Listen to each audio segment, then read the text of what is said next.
So y'all, this is celebrating the beginning of St. Patrick's Week for us. And I don't know if y'all know this, but Savannah is a huge Catholic population. And let me tell you something right now, they take it so serious. And one is standing over Eddie's shoulders. Teresa was born and raised here. And she lives and dies by St. Patrick's Day. So tell us what you do.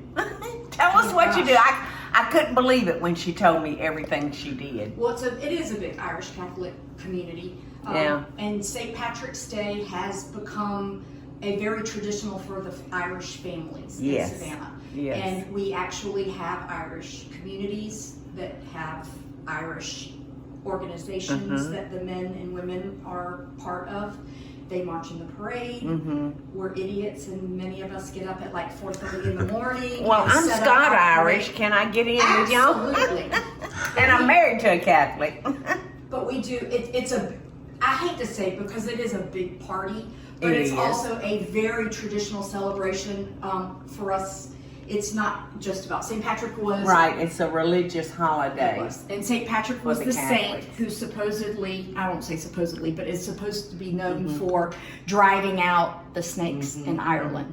And they laugh about it because they say it's very cold. The water all around Ireland is very cold, and snakes don't really live in there. But the concept is he got rid of, I guess, all of the evil. Okay. So the shamrock is actually kind of the Irish sign, and it's three almost hearts. And we're shamrocking today, y'all. It's the Father, Son, and Holy Spirit. Okay. Is kind of the meaning behind that. So that's become really big. Okay. So some of the dishes that we're going to be cooking this week are all very traditional in Ireland. Yes. But we in Savannah think that we're pretty spiffy. We still making a biscuit, y'all. But in Ireland, they make soda bread. And Teresa, being an expert on St. Patrick's Day things, this all started with the big famine that took place in Ireland. They wanted their bread, but there were so many things that they couldn't get. So they had to come up with a way to make bread without all the leavenings and all that. So, and they got this from I'm sorry. No, go ahead. This was a Native American recipe to start with. Okay. And then when the famine came in, they kind of built around it, and this has become a basis of a four ingredient. So they actually learned it from the American Indian or Native Americans, whatever the correct term is. But they made it really big. I mean, the Irish, it's served with everything. Yes, really. And they use this bread to sop up anything, don't they? And you can make it sweet or savory, and of course, we've chosen to make it a little sweet. Yes, we got a little sugar here. And so thank you, Native Americans, for sharing the recipe with these Irish folk. It meant a lot to them. And so we have got 4 cups of all-purpose flour right here, y'all. I think half a cup of sugar, I can't remember. I'll help with you. Let me put on my eyes. Oh, you want to help me? Okay. Yay. So it's going to be 4 cups of all-purpose flour. We're going to put in 1/3 of a cup of sugar, 2 teaspoons of baking soda. In go the sugar. The baking soda. In goes the baking soda, not powder, because we're using buttermilk. Right. And 1/2 teaspoon of salt. And like everything else I got, y'all. My pastry cutter's in storage. So I went looking for a pastry cutter. The only place I should have gone to Walmart, but I tried the grocery stores. I tried other places, the dollar store, other places. Nothing. Because the grocery stores really, they have a pretty good little kitchen department now. All right, so next goes. Now you're gonna add butter. A cup of butter. You didn't do the salt yet. Oh, thank you, Eddie. Takes a village to keep this nut bucket going. So now you do the butter and you cut in Okay. with the fake pastry cutter. We're putting in 1/4 of a cup of cold butter. And this is probably the way a lot of folks did it way back when. I don't know. Just use what they had, a knife and a fork, and we want to... We're going to need to make that down to a pea size because this is probably Yes. the most intense part of it. Yes. So I say we let them, we'll come back and see them in a Okay, few minutes. yes, we want it like most bread recipes. When it comes to the butter and the flour, we want it to look like about the size of an English pea. So we'll be back. So we won't torture y'all. So while I was cutting in that butter into our flour, y'all, I went to get me a spatula, and look, Teresa had these for me. So I'm gonna put that one back, let the chick stay. So let me tell y'all what I wound up doing. Since I didn't have a pastry cutter, I wound up finally just doing this with my hands. And you know, there's not much butter for this much flour, so it worked out good doing it that way. All right, now I'm gonna put in our caraway seeds. How many are we putting in, Teresa? That's a tablespoon. And the raisins? It says the buttermilk, raisins, and caraway seeds. Okay, so maybe I better stop right there and go ahead.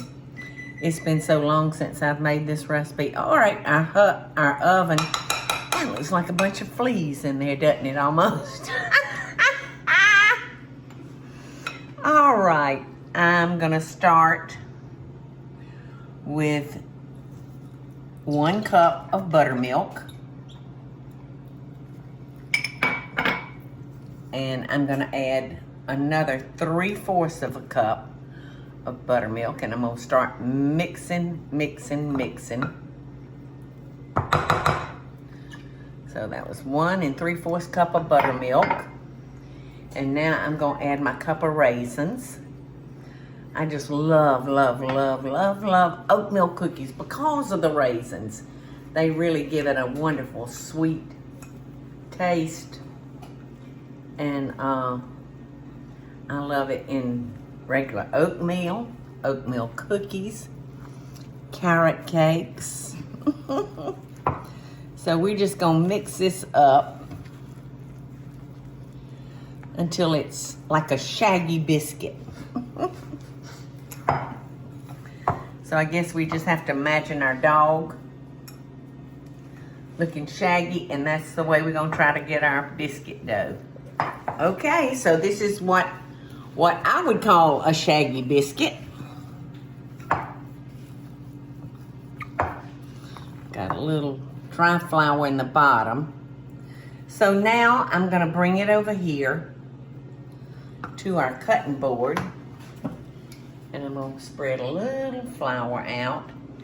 And I tell you to knead this for 20 seconds.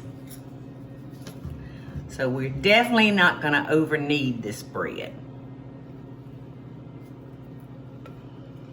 So I wonder what they would put in this, Teresa, if they were making a savory. I bet they would. Well, You know, I mean, would it be garlic? I'd love to know. Well, they do say, because I read a little bit about the Irish soda bread before we made it. They say that this is kind of like, I call it a pound cake, because in my world, everybody I know has a pound cake. Somebody has their own version of a pound cake. They say in Ireland that every family has their own version of how they do it. Yes, I think we do it mostly in the States with the sweet, because again, we're doing it around celebrations. And they do say that the Irish soda bread gets made the most during the St. Patrick's Day. St. Patrick's Working Day. up to St. Patrick's Day. I don't know if that's true or not. Somebody from Ireland might be able to tell us that. Okay. Well, this is looking really, really good.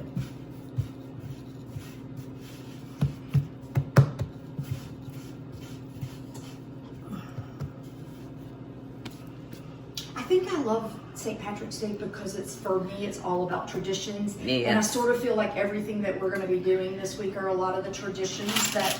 I bet when you were in high school, St. Patrick's Day, I would say you could not count the fun y'all had. Paula, when I worked for Disney, Between the beach and downtown and parades. when I worked for Disney, it was more important for me to get St. Patrick's Day off than it was, and that sounds bad, and I love my family, but Christmas and Thanksgiving, because honestly, it was the one time of the year that I knew I was going to get to see everyone, from my, from my grandparents all the way down to and your my best friends, and then all the way in between. Well, when I first moved here, I had no idea that Savannah celebrated the way they did. And I remember, I was just a college student, and I walked out. Poor little Yankee boy, college student. I walked outside, and there were just a gazillion people on the street that just appeared. I was where are these people coming from, and what are they doing here? Well, and some people think it's like a Mardi Gras, and it is. If you're down on River Street and you're not a local, you're going to see an entirely wild side of what St. Patrick's Day is. But Which is totally different from the locals. There is a very local tradition that is picnicking, and it is merriment. There's merriment involved, but the parade and There's some highballs, ain't it? there's some little beer involved. You know It what? is the best day of the year. I'm so upset. This I will be know. the second year in a row we haven't had it. I know, and it's been called off this year because of that dadgum COVID. But I lived on Abercorn on Calhoun Square. Right at the. I was the first house in the parade, and of course I had the balcony. See, if I had known you back then, ooh, Honey, I'd have had you in. Well, let me tell you something. I invited everybody and his brother to my house for breakfast. Ooh. I woke up St. Patrick's Day morning so excited about getting in my kitchen and cooking. I had the worst stomach virus probably of my life. But somehow I got that breakfast cooked, and I said, there, y'all have at it. And I had to go to bed just throwing up. And the one St. Patrick's Day that I was so excited about sharing it with my friends. Well, don't worry. I spent it in bed. I shared many for you with many friends. But what a perfect house Mm-hmm. that little house was. And when I say little, I mean little. All right, now we're going to take our bread. And the X is a big thing. Yes. I'm going, After you brush it. I'm going to flour my knife, and I'm actually using a knife that's got a little, it's kind of like a little steak knife. All right, I have got my egg. It's now stuck. And my cream. And that's 1 tablespoon. Yep, 1 tablespoon, just enough to make our bread pretty and shiny.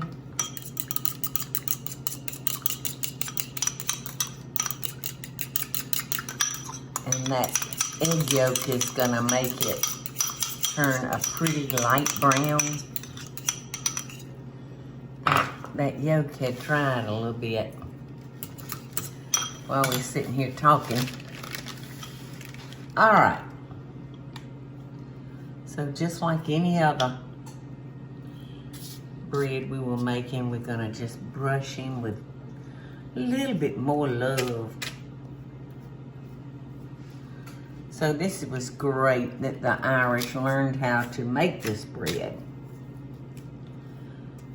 And they probably made it with even fewer ingredients than we've made this today. Yeah, I think they soured milk back in the day. Yeah. So that would have been your buttermilk, and then it would have just been your flour. Yes. And I wonder if they really used caraway seeds. No. I think those are all additives. Yeah. where they would have gotten a caraway seed. Okay, so this is beautiful. Took about a loaf for Eddie and a loaf for me. Yes. We left Paula out. Oh, that's all right. Fat girl don't need no bread. All right. So we're gonna do a big X.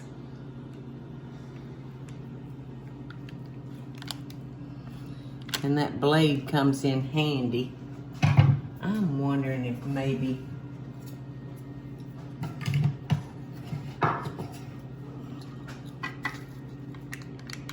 let's see which works the best.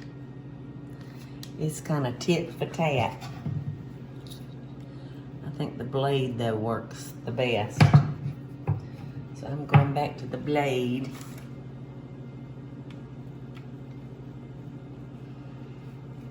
I'm cutting through those raisins.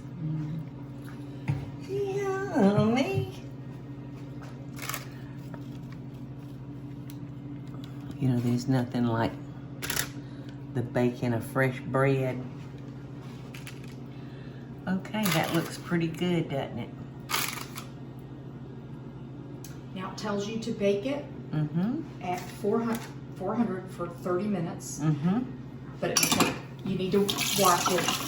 Absolutely. This oven cooks so fast, Teresa. And they also say that your top could start turning a little brown, so if it does, not to panic, to just put some tinfoil over it. But that you want your cake stick to come out coming clean. back and pouring a little of the yolk and cream because you could see where the flour was. So I want that to all get toasty brown down in there. Let's see what I've done. Okay. So in the oven it goes.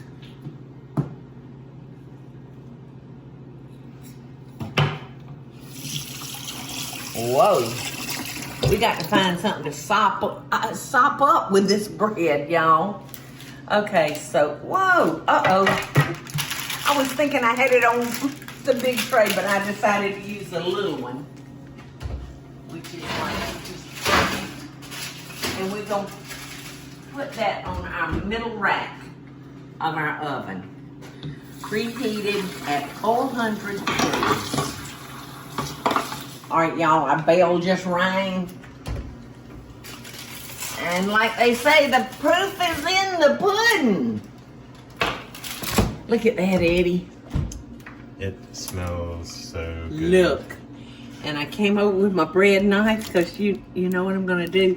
I stuck it with a toothpick and it came out clean. So it's probably best to kind of let this cool a little bit.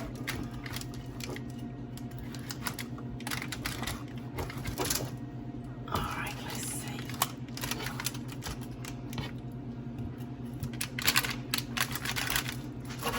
There we go, we got it out.